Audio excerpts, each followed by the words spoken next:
മറയേണ്ടതോർത്ത് ചന്ദ്രനക്ഷത്രാദികൾ വിതുമ്പുമ്പോൾ മാറ്റമില്ലാതെങ്ങും വിരാജിക്കും ദൈവമേ, അങ്ങയെ വാഴ്ത്തുന്നു ഞങ്ങൾ. ഉദിച്ചെങ്ങും പ്രഭതൂകും പാരിലെ സൂര്യരശ്മിയേക്കാൾ പ്രശോഭിച്ചെന്നും പ്രസാദമേകുന്ന ദൈവമേ, അങ്ങേ മഹിമാവെത്ര മനോജ്ഞം. ഗുഡ്നസ് TV നിങ്ങൾക്ക് വേണ്ടി ഒരുക്കുന്ന പ്രഭാത വിരുന്നിലേക്ക് ഈ പ്രഭാതത്തിൽ നിങ്ങളെല്ലാവരെയും സ്നേഹപൂർവ്വം സ്വാഗതം ചെയ്യുന്നു. പ്രഭാഷകൻ്റെ പുസ്തകം നമുക്ക് നൽകുന്ന ഒരു സൂചനയുണ്ട്. പ്രഭാതത്തിൽ ഉണർന്ന് അവിടുത്തെ അന്വേഷിക്കുന്നവന് കൃപ ലഭിക്കും. നിയമത്തെ അന്വേഷിക്കുന്നവൻ അതിൽ സംതൃപ്തി കണ്ടെത്തും. പ്രഭാതത്തിൽ ഉണർന്ന് ദൈവത്തെ അന്വേഷിക്കുന്നവന് കൃപ കിട്ടും എന്ന പ്രഭാഷകൻ നമ്മോട് പറയുക. അതുകൊണ്ട് നമ്മുടെ ഈ ദിനത്തിലേക്ക് ധാരാളം ദൈവ കൃപ അനുഗ്രഹം ധാരാളമായി ഒഴുകുന്നതിന് വേണ്ടിയിട്ട് നമുക്ക് തമ്പുരാൻ്റെ മുമ്പിൽ ഈ ദിവസത്തെ സമർപ്പിച്ച് പ്രാർത്ഥിക്കാം. ഓരോ ദിവസവും ഓരോ പ്രഭാതത്തിലൂടെയാണ് നമുക്ക് ലഭിക്കുക. ഒരു ദിവസത്തിലേക്ക് നമ്മൾ പ്രവേശിക്കുന്ന കവാടമാണ് പ്രഭാതം, വാതിലാണ് പ്രഭാതം എന്ന് പറയാൻ സാധിക്കും. ഈ പ്രഭാതത്തിലൂടെ ഇന്നിലേക്ക് നമ്മൾ പ്രവേശിക്കുന്നു. നമ്മൾ ഇന്നിലേക്ക് പ്രവേശിക്കുമ്പോൾ കുറേയേറെ കാര്യങ്ങൾ നമ്മുടെ മനസ്സിൽ കടന്നു വരും. ഇന്ന് നമ്മോടുകൂടി ആയിരിക്കുന്നവർ, ദൈവം നമുക്ക് തന്നിട്ടുള്ളവർ, നമുക്കിന്ന് ചെയ്യാൻ പൂർത്തിയാക്കാനുള്ള കടമകൾ, ഉത്തരവാദിത്തങ്ങൾ, നമ്മെ അലട്ടുന്ന കൊച്ചു കൊച്ചു പ്രശ്നങ്ങൾ, പ്രതിസന്ധികൾ, ഇതെല്ലാം നമ്മളെന്തിനാ ഒരു ഭാരമായിട്ട് ചുമക്കുക? കർത്താവിന് അവ സമർപ്പിച്ചുകൂടെ? അതുകൊണ്ട് പ്രിയപ്പെട്ടവരെ, ഈ ദിവസത്തെ മുഴുവനും ഇതിൻ്റെ എല്ലാ അധ്വാനങ്ങളോടും ഭാരങ്ങളോടും കൂടി തമ്പുരാൻ്റെ കാര്യങ്ങൾ സമർപ്പിച്ചുകൊണ്ട് നമുക്ക് അവിടുത്തെ അനുഗ്രഹത്തിന് വേണ്ടി പ്രാർത്ഥിക്കുക. നിൻ്റെ ജീവിതം കർത്താവിന് ഭരമേൽപ്പിക്കുക, അവിടുന്ന് എല്ലാം നോക്കിക്കൊള്ളും എന്ന് സങ്കീർത്തനം നമ്മോട് പറയുന്നത് നമുക്കിവിടെ പ്രത്യേകമായിട്ട് ഓർമ്മിക്കാം.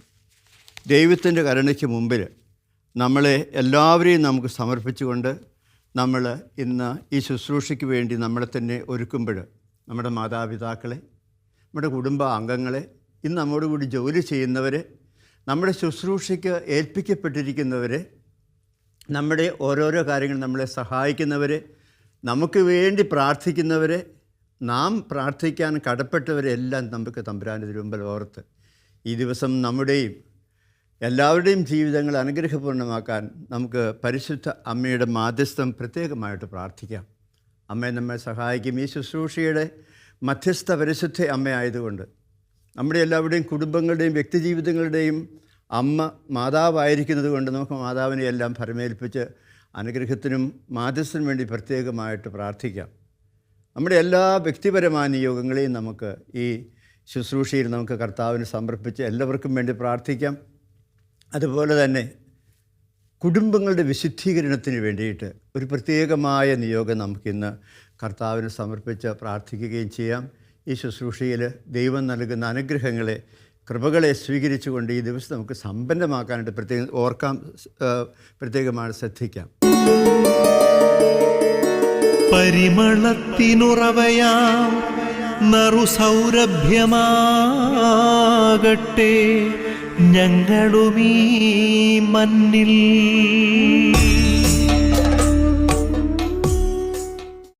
ഇന്ന് നമ്മൾ പ്രത്യേകമായിട്ട് നമ്മുടെ വിചിന്തനത്തിന് അടിസ്ഥാനമായിട്ട് എടുക്കുന്നത് സങ്കീർത്തനങ്ങളിലെ 37-ാമത്തെ വാക്യമാണ്. അതിപ്രകാരമാണ്: കർത്താവിന് മുമ്പിൽ സ്വസ്ഥനായിരിക്കുക, ക്ഷമാപൂർവം അവിടുത്തെ കാത്തിരിക്കുക എന്നാണ് പറയുക. കർത്താവിന് മുമ്പിൽ സ്വസ്ഥനായിരിക്കുക, ക്ഷമാപൂർവ്വം അവിടുത്തെ കാത്തിരിക്കുകയും ചെയ്യുക. ഈ കാത്തിരിപ്പിൻ്റെ ഒരു സുവിശേഷമുണ്ട് നമുക്ക്. പലതിനും വേണ്ടി നമ്മൾ കാത്തിരിക്കാതെ ധൃതി കൂട്ടി ഓരോ കാര്യങ്ങളൊക്കെ ചെയ്യുമ്പോൾ ഉണ്ടാകുന്ന പ്രതിസന്ധികൾ, പ്രശ്നങ്ങൾ ഒക്കെ മുമ്പിൽ കണ്ടുകൊണ്ട് തന്നെ തമ്പുരാന് വേണ്ടി കാത്തിരിക്കുന്ന ഒരു തലമുറയായിട്ട് സങ്കീർത്തകൻ പറയുന്നത് നമുക്ക് മാറേണ്ടതായിട്ടുണ്ട്. അപ്പോൾ അതിനോട് ചേർന്ന് നമ്മൾ പല കാര്യങ്ങളൊക്കെ ഓർക്കുക. നിങ്ങൾക്ക് ഒരു പക്ഷേ ഓർക്കാൻ സാധിക്കും, ഹെർമൻ ഹെസ്സെ എന്ന് പറയുന്ന ഒരു എഴുത്തുകാരനുണ്ട്. ഹെർമൻ ഗുണ്ടർട്ട് എന്ന് പറയുന്ന വ്യക്തി, ജർമ്മൻ മിഷണറി, നമ്മുടെ മലയാളത്തിൽ വന്നിട്ട് നമുക്ക് വേണ്ടി അദ്ദേഹം ഒരു മലയാള ഡിക്ഷണറി ഉണ്ടാക്കി, കേരളോൽപ്പത്തി ഭാഷ, അങ്ങനെ പല കാര്യത്തിൽ അദ്ദേഹം മലയാളികൾക്ക് വേണ്ടിയിട്ട് ഒരുപാട് കാര്യം ചെയ്ത് ജർമ്മൻ മിഷണറിയാണ്. അദ്ദേഹം ഇവിടെ വന്നിട്ട് മലയാള ഭാഷ പഠിച്ചു, എന്നിട്ട് ഇത്രയും കാര്യങ്ങളൊക്കെ ഒരു പക്ഷേ ചെയ്തു ഒരു മിഷണറി എന്ന നിലയ്ക്ക്. അപ്പോൾ അദ്ദേഹത്തിൻ്റെ മകനാണ് ഹെർമൻ ഹെസ്സെ എന്ന് പറയുന്ന എഴുത്തുകാരൻ. അദ്ദേഹത്തിൻ്റെ നോവലുണ്ട്, സിദ്ധാർത്ഥ എന്ന് പറയുന്ന ഒരു നോവൽ. അപ്പോൾ ഈ സിദ്ധാർത്ഥയ്ക്കകത്തൊരു ചെറുപ്പക്കാരനുണ്ട്. ഈ ചെറുപ്പക്കാരൻ്റെ ഒരു പ്രത്യേകത എന്ന് പറയുന്നത് അയാൾ ഭയങ്കര അധ്വാനിയാണ്. ഏത് കാര്യം കിട്ടിയാലും 100% അതിൻ്റെ പുറകിൽ അധ്വാനവും സ്വന്തമായ രീതിയിലുള്ള പരിശ്രമമൊക്കെ നടത്തി വിജയം വരിക്കണം. അപ്പോൾ അദ്ദേഹം ഇങ്ങനെ പറയുന്നൊരു കാര്യമുണ്ടായിരുന്നു, ഒരുപാട് ജീവിത അനുഭവങ്ങളിലൂടെ കടന്നു പോകുമ്പോഴാണ് ജീവിതത്തിൻ്റെ സന്തോഷം നമുക്ക് ലഭിക്കുക എന്ന്. ഒരുപാട് ജീവിത അനുഭവങ്ങളിലൂടെ കടന്നു പോകുമ്പോൾ ജീവിതത്തിൻ്റെ സന്തോഷം നമുക്ക് ലഭിക്കും എന്ന്. അപ്പോൾ അദ്ദേഹം അങ്ങനെ പറഞ്ഞിട്ട് ഈ ജീവിതത്തിന് സന്തോഷം ലഭിക്കുന്നതിന് വേണ്ടി ജീവിതത്തിൻ്റെ എല്ലാ മേഖലകളിലും അദ്ദേഹം നടന്നു നോക്കി. അദ്ദേഹം ഒരു വർത്തക പ്രമാണിയുടെ അടുക്കൽ, ബിസിനസ്സുകാരൻ്റെ അടുക്കൽ പോയി. എന്നിട്ട് പറഞ്ഞു, എനിക്ക് ബിസിനസ്സിൽ പങ്കുചേരണം, ബിസിനസ്സൊക്കെ നടത്തി നോക്കിയിട്ട് ആ അനുഭവം എനിക്ക് കിട്ടണം എന്ന് പറഞ്ഞ് അദ്ദേഹം പറഞ്ഞപ്പം ചോദിച്ചു, ബിസിനസ്സിനായി ഇറങ്ങിത്തിരിക്കുന്ന മൂലധനം വേണ്ടേ, ക്യാപിറ്റൽ? അദ്ദേഹം പറഞ്ഞു, ക്യാപിറ്റലുണ്ട് എൻ്റെ അടുത്ത്. ഇതെന്താണെന്നറിയാമോ? കേൾക്കുമ്പോൾ നമുക്ക് ഒരു പക്ഷേ തമാശ തോന്നിയേക്കാം. അദ്ദേഹം പറഞ്ഞു, എൻ്റെ മൂലധനം എന്താണെന്നറിയാമോ? നന്നായിട്ട് പട്ടിണി കിടക്കാൻ എനിക്കറിയാം, നന്നായിട്ട് പട്ടിണി കിടക്കാൻ എനിക്കറിയാം. ധാരാളം അധ്വാനിക്കാൻ ഞാൻ പഠിച്ചിട്ടുണ്ട്, അതുപോലെ തന്നെ പ്രാർത്ഥിക്കാൻ എനിക്കറിയാം. പിന്നെ ഞാനൊരു കാത്തിരിപ്പിൻ്റെ മനുഷ്യനാണ്. ഇടുകുടുക്കെ ചോറും കറി എന്ന് പറയുന്ന രീതിയിൽ കാര്യങ്ങൾ അങ്ങ് പെട്ടെന്ന് ചെയ്തിട്ട് അതിൻ്റെ ഫലം അന്നേരം തന്നെ കിട്ടണമെന്ന് ഞാൻ ശഠിക്കാറില്ല. ഞാൻ കാത്തിരിക്കും, കാത്തിരുന്ന് അതിൻ്റെ ഫലം കിട്ടുമ്പോൾ ഞാൻ കുറേശ്ശെ ആസ്വദിക്കാൻ തുടങ്ങും. അങ്ങനെ ജീവിതത്തെ മുഴുവൻ എനിക്ക് ആസ്വാദ്യകരമായി മാറ്റാൻ പറ്റും. അതാണ് എൻ്റെ ജീവിതത്തിൽ സന്തോഷം എന്ന് പറയുന്നത്. അപ്പം ഞാൻ വിചാരിച്ചു, ശരിയാണ്, ഈ കാത്തിരിപ്പിൻ്റെ ഒരു ജീവിതമുണ്ട്. നമ്മളെല്ലാവരും പലതിനും വേണ്ടി കാത്തിരിക്കുന്നവരാണ്. ഇപ്പോൾ നിങ്ങളുടെയൊക്കെ പ്രത്യേകമായ ഒരു സാഹചര്യത്തിൽ വരികയാണെങ്കിൽ ഇന്ന് നമ്മളിത് ചിന്തിച്ചുകൊണ്ടിരിക്കുന്ന ഈ സമയം തന്നെ നിങ്ങളുടെ മനസ്സിൽ പ്രതീക്ഷയായിട്ട് കിടക്കുന്ന കാര്യങ്ങൾ പലതുമില്ലേ? കാത്തിരിക്കുന്ന ചില കാര്യങ്ങൾ മക്കളുടെ പരീക്ഷയാകാം. നിങ്ങളും കാത്തിരിക്കാം. മക്കൾ പരീക്ഷ എഴുതാൻ പോകുമ്പോൾ, ടെസ്റ്റ് എഴുതാൻ പോകും, നിങ്ങളും അതിൻ്റെ റിസൾട്ട് കാത്തിരിക്കുന്നവരെ, എങ്ങനെയുണ്ട് റാങ്ക്? അതുപോലെ തന്നെ മക്കളൊക്കെ വിദേശത്ത് പഠിക്കാൻ പോകണേ, അതിൻ്റെ കാര്യങ്ങളെക്കുറിച്ചൊക്കെ അവരെക്കാൾ കൂടുതൽ ആകാംക്ഷയോടെ കാത്തിരിക്കുന്നവർ നിങ്ങളാണ്, വീട്ടിലിരിക്കുന്നവരാണ്. ഏതെല്ലാം മേഖലകളിലേക്ക് നമ്മൾ നമ്മുടെ ജീവിതത്തെ സമർപ്പിച്ചിട്ടോ അതിൻ്റെയൊക്കെ റിസൾട്ട് കിട്ടാൻ വേണ്ടി, ഫലം എന്താണെന്ന് അറിയാൻ വേണ്ടി ഒത്തിരി കാത്തിരിക്കുന്നവരാണ്. അതിൻ്റെ കൂടെ കുറേ പ്രാർത്ഥനകളും കാണും, നമുക്ക് തീർച്ചയായിട്ടും പറയാൻ സാധിക്കുന്നുണ്ട്. അപ്പോൾ അങ്ങനെ ഒരു കാത്തിരിപ്പിൻ്റെ ഒരു മേഖലയുണ്ട്. കാത്തിരുന്ന് പ്രാർത്ഥിച്ച് കാര്യങ്ങളിലേക്ക് കടന്നു പോകുക. അപ്പോൾ ഈ കാത്തിരിക്കാനുള്ള ഒരു താല്പര്യമില്ലാതെ വരുമ്പോൾ നമുക്ക് പലപ്പോഴും പ്രശ്നമാണ്. അപ്പോൾ ദൈവം നമ്മോട് പറയും ചില കാര്യങ്ങളൊക്കെ ഈ തിരുവചനത്തിൽ നമ്മൾ മനസ്സിലാക്കുന്നത് അങ്ങനെയാണ്.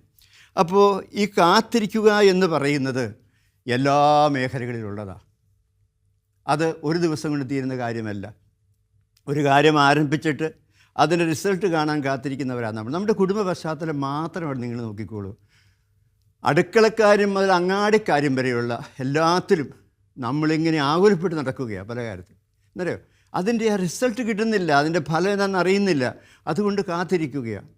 നല്ല രീതിയിൽ ആത്മീയമായ ജീവിതം നയിക്കുന്നവർക്ക് ആകുലതയില്ല. എന്താണെന്നറിയാമോ? അവരെല്ലാം ദൈവത്തിന് ഭരമേൽപ്പിച്ചിട്ടാണ്. നിൻ്റെ ജീവിതം കർത്താവിന് ഭരമേൽപ്പിക്കുക എന്ന് പറഞ്ഞ അത് 37 സങ്കീർത്തനത്തിലെ തിരുവചനം. കർത്താവിന് ഭരമേൽപ്പിച്ച് കഴിഞ്ഞാൽ പിന്നെ നമ്മുടെ പ്രശ്നം തീർന്നു, അവൻ നോക്കിക്കോളും ബാക്കി കാര്യങ്ങളൊക്കെ. അതുകൊണ്ട് തമ്പുരാനെല്ലാം, കർത്താവിനെല്ലാം ഭരമേൽപ്പിച്ചിട്ട് കാത്തിരിക്കുന്നു. നമ്മുടെയൊക്കെ കുടുംബ പശ്ചാത്തലങ്ങൾ മാത്രം എടുത്തോളൂ. ഒരു വീട്ടമ്മയെ സംബന്ധിച്ചിടത്തോളം കുഞ്ഞു കുഞ്ഞു കാര്യങ്ങൾ ധാരാളം ഉണ്ടായിരിക്കും. ഒരു കോഴിക്കുഞ്ഞുങ്ങളെ വിരിയിച്ചെടുക്കണം വീട്ടിൽ. അതിനുവേണ്ടി വീട്ടിലെ അമ്മ കൊണ്ടുപോയി ഒരു 10-15 കോഴിമുട്ട കൊണ്ടുപോയി പൊരുന്നിക്ക് വയ്ക്കും. അങ്ങനെയല്ലേ പറയുക, പൊരുന്നിക്ക് വെക്കും. എന്നിട്ട് പിന്നെ എത്ര 22 25 ദിവസം കഴിഞ്ഞിട്ട് കാത്തിരിക്കുക. ചെറിയ കുഞ്ഞു കോഴികളുടെ ശബ്ദം കേൾക്കാണ്ട് ആ കാത്തിരിപ്പ് ഇടയ്ക്കൊക്കെ പോയി നോക്കുകയും ചെയ്യും. അതുപോലെ നിങ്ങളുടെ വീട്ടിൽ നിങ്ങൾക്ക് ഒരു പശു പ്രസവിക്കാനുണ്ടെങ്കിൽ, നമ്മുടെ കുടുംബ പശ്ചാത്തലത്തിലുള്ള കാര്യങ്ങളായതൊക്കെ നമ്മൾ പ്രാർത്ഥനാപൂർവ്വം കാത്തിരിക്കുക. അതിൻ്റെ സമയമായോ, എന്നിട്ട് കുഴപ്പമൊന്നും വരല്ലേ, കുഞ്ഞിക്കിടാവിനൊരു പ്രശ്നം വരല്ലേ, അമ്മ അവിടെ പോയിരുന്ന് കാത്തിരുന്ന് പ്രാർത്ഥിക്കുക. പശുവിൻ്റെ നെറ്റിയിൽ കുരിശ് വരച്ച് പ്രാർത്ഥിക്കുന്ന അമ്മമാരെ ഞാൻ കണ്ടിട്ടുണ്ട്. കാരണം അത്രയും കാത്തിരിപ്പ്, ആകുലതയുണ്ട് ഈ കാത്തിരിപ്പിൻ്റെയൊക്കെ പുറകിൽ. നമ്മൾ അങ്ങനെ നോക്കുകയാണെങ്കിൽ ഒരുപാട് കാര്യങ്ങൾ നമ്മൾ കാത്തിരിക്കുന്നവരാണെന്ന് നമുക്ക് പറയാൻ പറ്റും. ഈ കാത്തിരിപ്പിന് വേറൊരു തലം നമ്മൾ കണ്ടെത്തേണ്ടതായിട്ടുണ്ട്. അപ്പോൾ പുലരിയാവാൻ കാത്തിരിക്കുന്ന കാവൽക്കാരനെ പോലെ കർത്താവേ നിന്ന് ഞങ്ങൾ കാത്തിരിക്കുന്നു. നമ്മൾ മരിച്ചവരുടെ ഒപ്പീസ് ചെല്ലുമ്പോൾ അതിനകത്തുണ്ട്, പുലരിയാവാൻ കാത്തിരിക്കുന്ന കാവൽക്കാരനെ പോലെ കർത്താവേ ഞങ്ങൾ നിന്നെ കാത്തിരിക്കുകയാണ്. ഈ കാത്തിരിപ്പ് എന്ന് പറയുന്നത് ബൈബിളിൽ എപ്പോഴും കാണുന്നൊരു കാര്യമാണ്. പുറപ്പാടിൻ്റെ പുസ്തകത്തിലേക്ക് നമ്മൾ വരുമ്പോൾ ഒരു വാഗ്ദത്ത ഭൂമിയെ സ്വപ്നം കണ്ടുകൊണ്ട് ജീവിച്ച ആളുകളായിരുന്നു അവർ. അബ്രാഹത്തോട് പറഞ്ഞത് ഞാൻ നിന്നെ ഒരു വലിയ ജനതയാക്കും, അങ്ങനെയാണ് പറഞ്ഞത്. അപ്പോൾ 12-ാം അധ്യായത്തിൽ അബ്രാഹത്തെ വിളിക്കുന്ന പോലെ ചരിത്രം നമുക്കറിയാം. പക്ഷേ നമ്മൾ കാണുന്നുണ്ട് ഇതൊന്നും പൂർണ്ണമായിട്ട് റിയലൈസ് ചെയ്യപ്പെട്ടിട്ടില്ല. അതുകൊണ്ട് ജനങ്ങൾ മുഴുവൻ കാത്തിരിക്കുകയാണ്. അവസാനം ഈജിപ്തിലേക്ക് അടിമകളായി പോകേണ്ടി വന്നപ്പോഴും, അടിമകളായി ജീവിക്കേണ്ടി വന്നപ്പോഴും അവരോട് പറഞ്ഞു, നിങ്ങളൊരു പാട്ട് പാടിക്കുക, നിങ്ങൾ ദൈവത്തെ സ്തുതിച്ച് പാടുന്നവരല്ലേ. അന്നേരം പറഞ്ഞു, ഈ അന്യദേശത്ത് ഞങ്ങൾ കർത്താവിന് ഗാനങ്ങൾ പാടുന്നത് എങ്ങനെയാണ്? അതുകൊണ്ട് അവരവിടെ കിന്നരങ്ങൾ മരങ്ങളിൽ തൂക്കിയിട്ടിട്ട് അവർ മാറി നിന്നു. അവർക്ക് പാടാൻ പറ്റുന്നില്ല. ദേശത്ത് വെച്ച് ഞങ്ങൾ കർത്താവിന് ഗാനങ്ങൾ പാടുന്നത് എങ്ങനെ? അവർ കാത്തിരുന്ന് മുഴുവൻ ഈ ഈജിപ്തിൽ നിന്നുള്ള ഒരു വിടുതല, ഒരു വിമോചനമാണ്. അങ്ങനെ ഒരു കാത്തിരിപ്പിൻ്റെ മേഖല ഇസ്രായേൽ ജനങ്ങളുടെ ജീവിതത്തിൽ ഉണ്ടായിരുന്നതായിട്ട് നമ്മൾ കാണുന്നുണ്ട് പഴയ നിയമത്തിൽ. അതുപോലെ രക്ഷകനെ കാത്തിരിക്കുന്ന യേശയ്യാ പ്രവാചകൻ്റെ പുസ്തകം 6-ഉം 7-ഉം ഒക്കെ വായിക്കുമ്പോൾ ഒരു ജനം മുഴുവൻ വരാനിരിക്കുന്ന രക്ഷകനെ ഇങ്ങനെ കാത്തിരിക്കുകയാണ്. എല്ലാവരും, ജനം മുഴുവൻ. ആരിൽ നിന്ന് പിറക്കും, എവിടെ ജനിക്കും, എന്തായിരിക്കും അവൻ്റെ ജനനത്തിൻ്റെ പ്രത്യേകത, ഇങ്ങനെയുള്ള കാര്യങ്ങളെക്കുറിച്ചൊക്കെ ചിന്തിച്ച് പ്രവാചകന്മാർ പറഞ്ഞ വചനങ്ങളും ഉരുവിട്ടുകൊണ്ട് കാത്തിരുന്ന ജനതയായിരുന്നു ഇസ്രായേൽ ജനത എന്ന് നമ്മൾ കാണുന്നുണ്ട്. അങ്ങനെ ഒരു ദൈവത്തിന് വേണ്ടിയുള്ളൊരു കാത്തിരിപ്പ്, രക്ഷകന് വേണ്ടിയുള്ളൊരു കാത്തിരിപ്പ് അവരുടെ ജീവിതത്തിൽ ധാരാളം നമ്മൾ കാണുന്ന കാര്യമാണ്. ഇനി ദൈവത്തെ നമ്മൾ അന്വേഷിക്കണം, കാത്തിരുന്നാൽ മാത്രം പോരാ. ഈ അന്വേഷണത്തിൻ്റെ ഒരു ജീവിതമുണ്ട് നമുക്ക്. തമ്പുരാനെ അന്വേഷിക്കാതെ നമ്മൾ ദൈവത്തെ കണ്ടെത്താൻ പറ്റും, ദൈവം എനിക്ക് ദൈവികമായ വെളിപാടുകളൊക്കെ തരുമെന്ന് നമ്മൾ പ്രതീക്ഷിക്കേണ്ട. ദൈവത്തെ നമ്മൾ അന്വേഷിക്കേണ്ടതായിട്ടുണ്ട്. നമ്മൾ പലപ്പോഴും നമ്മുടെ ആധ്യാത്മിക ജീവിതം, നമ്മുടെ ഭക്തജീവിതം എന്നൊക്കെ നമ്മൾ പറയാൽ അവിടെ നമ്മളെങ്ങനെയാണ്, നമ്മൾ പരമ്പരാഗതമായിട്ടുള്ള ചില പ്രാർത്ഥനകളോ പരമ്പരാഗതമായിട്ടുള്ള ചില കാര്യങ്ങളോ കൊണ്ടൊക്കെ തൃപ്തിപ്പെടുന്നവരാണ് ആയിട്ടാണ് പലപ്പോഴും കഴിയുക. പള്ളിയിൽ പോവും, കുർബാനയെ സംബന്ധിക്കും, തിരിച്ചു പോരും. ഞായറാഴ്ച പള്ളിയിൽ പോയില്ലേ എന്തോ ഒരു കുറവ് പോലെ അനുഭവപ്പെടുന്നുണ്ട്, പള്ളിയിലൊക്കെ പോവും. പക്ഷേ നമ്മൾ തമ്പുരാനെ അന്വേഷിച്ചാണോ നമ്മൾ ദേവാലയത്തിൽ പോവുക? അപ്പോൾ അങ്ങനെ വരുമ്പോൾ നമുക്ക് ഈ കാത്തിരിപ്പിൻ്റെ ഒരു തലം അവിടെയും നമുക്ക് കാണും. ദൈവത്തെ തേടി പോവുക, അന്വേഷിച്ച് കണ്ടെത്താനായിട്ട് ശ്രമിക്കുക എന്നൊക്കെ നമ്മൾ പറയുക. എത്രയോ കാത്തിരിപ്പിൻ്റെ കഥകളൊക്കെ നമ്മുടെ കയ്യിലുണ്ട്. കർത്താവ് തന്നെയും ഗദസമൻ തോട്ടത്തിൽ പോയി അവൻ 1 മണിക്കൂറിന് പ്രാർത്ഥിക്കുക. കൃത്യം സമയം പറയുന്നുണ്ട്. 1 മണിക്കൂർ നിങ്ങൾക്ക് എൻ്റെ കൂടെ ഇരിക്കാൻ പറ്റുമെന്നാണ് ചോദിക്കുക ശിഷ്യന്മാരോട്. അവിടെ എന്താ പിതാവിൻ്റെ ഹിതമെന്താണെന്ന് അറിയാൻ വേണ്ടി കാത്തിരുന്ന് പ്രാർത്ഥിക്കുന്ന യേശുവിനെ നമ്മൾ കാണുന്നു. അതുപോലെ തന്നെ തൂർത്തുപുത്രൻ്റെ കഥ വായിക്കുമ്പോൾ ഇതുപോലെ തന്നെയാണ്. അവൻ എപ്പോഴെങ്കിലും വരാതിരിക്കില്ല, അവൻ വരുമെന്നേ. വീട്ടിൽ അങ്ങനെ പറഞ്ഞുകൊണ്ടിരിക്കും, അവൻ വരും. എന്നെങ്കിലും അവരും കാത്തിരിക്കുന്ന ഒരപ്പൻ, ആ അപ്പൻ്റെ ചിത്രമാണ് ദൈവത്തിൻ്റെ ഇതായിട്ട് കർത്താവ് നമുക്കൊക്കെ പറഞ്ഞു തരിക. അപ്പോൾ ഈ കാത്തിരിപ്പിൻ്റെ എല്ലാ മേഖലകളിലും കടന്നു പോകുന്നതാണ് നമ്മൾ. ചിലപ്പോൾ യാത്ര ചെയ്യുമ്പോൾ നിങ്ങൾ ശ്രദ്ധിച്ചിട്ടുണ്ടോ, ആ ചുമന്ന ലൈറ്റ് ഒരു പച്ച ലൈറ്റായിട്ട് മാറുന്നത് കാത്തിരിക്കുന്ന യാത്രക്കാരാണ് നമ്മളൊക്കെ. അങ്ങനെ ഒരുപാട് കാത്തിരിക്കുന്നു നമ്മൾ പല കാര്യത്തിലും. നമ്മൾ ഓർക്കുമ്പോൾ നിങ്ങൾ ഇന്ന് ഈ ദിവസം നമ്മളിത് ചർച്ച ചെയ്യുമ്പോൾ കാത്തിരുന്ന് പ്രാർത്ഥിക്കുന്ന വിഷയങ്ങൾ ഒന്നുകൂടി കർത്താവിന് സമർപ്പിക്കുക. കർത്താവ്, ഞങ്ങളുടെ കാത്തിരിപ്പിന്, ഞങ്ങളുടെ പ്രാർത്ഥനയുടെ ബലം, ഞങ്ങളുടെ വ്യക്തിപരമായ പ്രാർത്ഥനയിലൂടെ ഞങ്ങൾ നിൻ്റെ കൃപകൾ, അനുഗ്രഹങ്ങൾ കാത്തിരിക്കുന്നു എന്നുള്ളത് കൊണ്ട് കാത്തിരിപ്പിൻ്റെ ഫലം ഞങ്ങൾക്ക് തരണമേ എന്ന് നമുക്ക് പ്രാർത്ഥിച്ചുകൊണ്ടിരിക്കുമ്പോൾ കർത്താവ് നമ്മുടെ എല്ലാ പ്രാർത്ഥനകളും കേട്ട് നമ്മളെ എല്ലാവരെയും അനുഗ്രഹിക്കും. പിതാവേ, സ്നേഹാഗ്നിയാൽ ജ്വലിക്കട്ടെ മക്കളാ ഞങ്ങളെല്ലാം.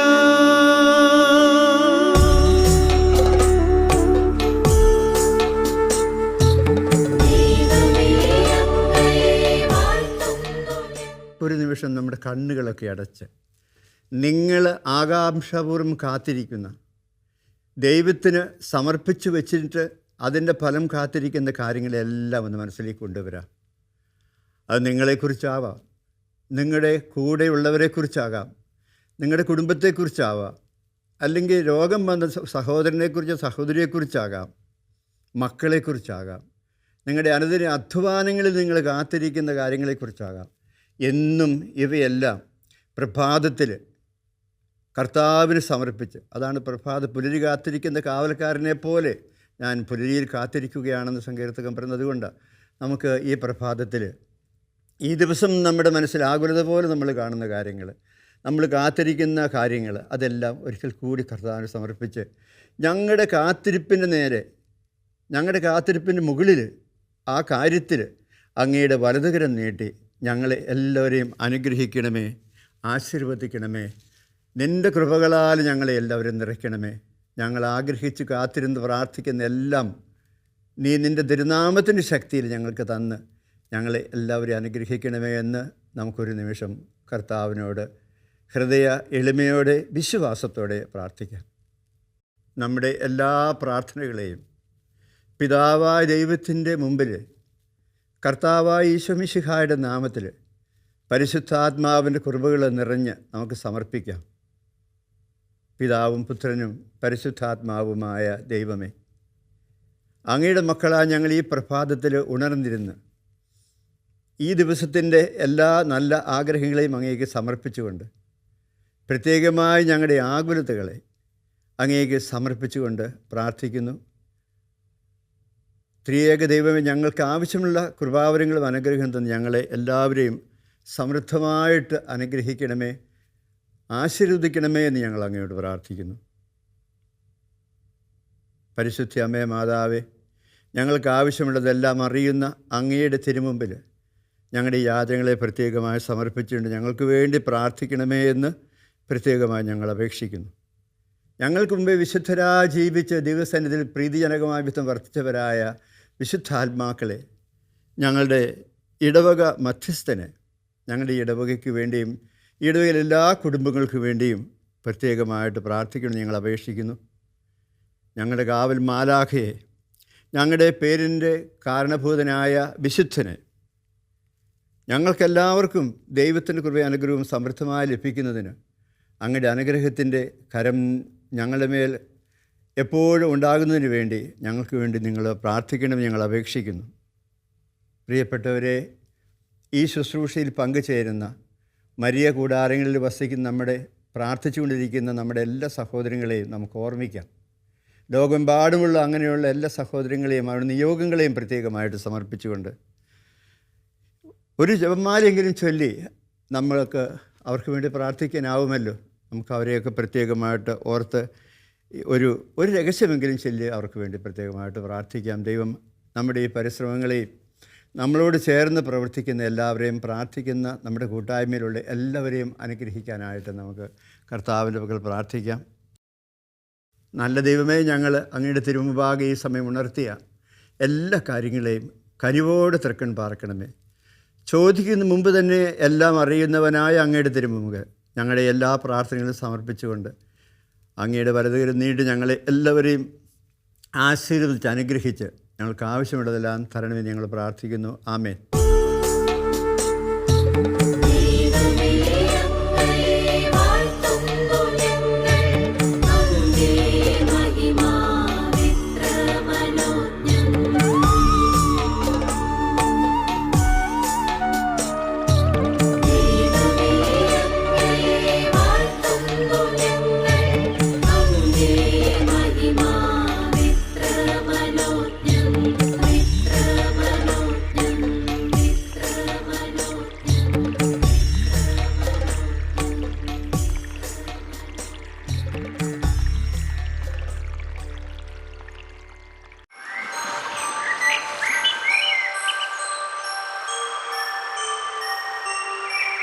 ജോർദാൻ ജോർദാൻ സ്നേഹത്തിൻ ജോർദാൻ ജോർദാൻ ജീവന്റെ നാഥ ആനന്ദ കുളിരായി ചൊരിയൂ എന്നുള്ളിൽ നീ.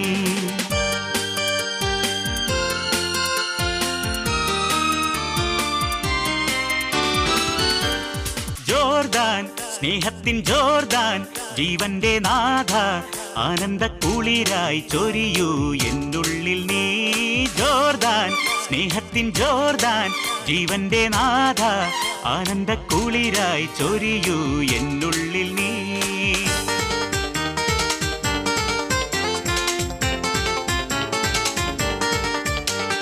എന്റെ മനതാരിൽ ആനന്ദമായി വരിക എന്റെ സ്വർഗീയ സൗഭാഗ്യമേ എന്റെ മനതാരിൽ ആനന്ദമായി വരിക എന്റെ സ്വർഗീയ സൗഭാഗ്യമേ കാരുണ്യമേ ദിവ്യരൂപ വരദാനമേകുന്ന വാരിതേ കാരുണ്യമേ ദിവ്യരൂപ വരദാനമേകുന്ന വാരിതേ സ്നേഹത്തിൻ ജോർദാനു വേണ്ടി കേഴുന്ന വേഴാമ്പലാണു ഞാൻ ജോർദാൻ സ്നേഹത്തിൻ ജോർദാൻ ജീവന്റെ നാഥ ആനന്ദ കുളിരായി ചൊരിയൂ എന്നുള്ളിൽ നീ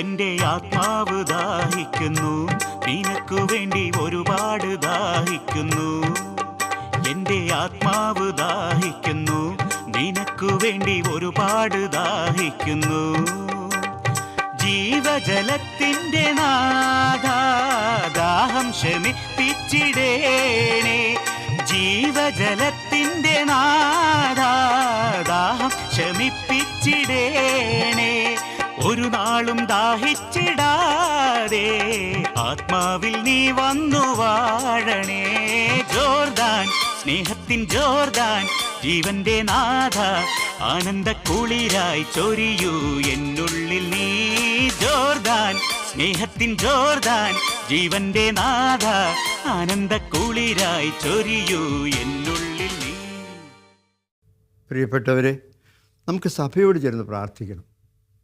പരിശുദ്ധ മാർപ്പാപ്പായെ, വൈദിക മേലധ്യക്ഷന്മാരെ, വൈദികരെ, പ്രേക്ഷിതരെ, സന്യസ്തരെ, നമ്മളോട് ചേർന്ന് ജീവിക്കുന്ന, പ്രവർത്തിക്കുന്ന, പ്രാർത്ഥിക്കുന്ന ആത്മായ സഹോദരങ്ങളെ എല്ലാവരെയും ഓർത്ത് കർത്താവിൻ്റെ അനുഗ്രഹത്തിൻ്റെ കരം എല്ലാവരിലും നിറയുന്നതിന് വേണ്ടി, ആ അനുഗ്രഹത്തിൻ്റെ കരത്തിന് എല്ലാവരും സംരക്ഷിതരാകുന്നതിന് വേണ്ടി നമുക്ക് അവരെ എല്ലാവരെയും ഓർത്ത് കർത്താവിനോട് പ്രാർത്ഥിച്ചുകൊണ്ട് അവിടുത്തെ ആശീർവാദത്തിന് വേണ്ടി ശിരസ് നമിക്കാം.